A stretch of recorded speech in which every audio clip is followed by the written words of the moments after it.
Hello guys, ito yung bagong earning apps na Speedman. So, kung gusto mong subukan to ay i-download mo dito sa Play Store. So, punta tayo sa mismong apps niya, yung Speedman. So, yung process ng paglalaro dito guys ay may dalawang option. Una yung task. Kailangan natin sundin yung task dito para makagain tayo ng mga coins. Tapos, yung isang option is through invites. So, dito ay makaka-invite tayo. So, okay lang kahit hindi tayo mag-invite ay makaka-earn pa din tayo sa mga mission. So, madali lang siya.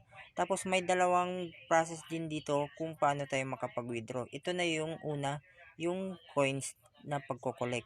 So, dito is kailangan natin makaipon ng 10k na coins para ma-convert into 10 peso.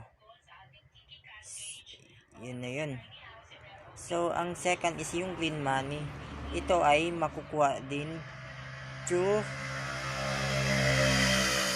mission din dito sa baba. So, ito yung mga mission niya. Kung makumpleto natin to ay makakakuha tayo ng green money. So, yun lang guys, yung process ng paglalaro. Pati, yung ads pala ay nakakagain din ng panonood ng ads ay nakakagain din ng extra diamonds and coins, pati green money. So, yun lang guys. Kung gusto mong subukan ito ay i-download mo lang sa Play Store. So, yun lang.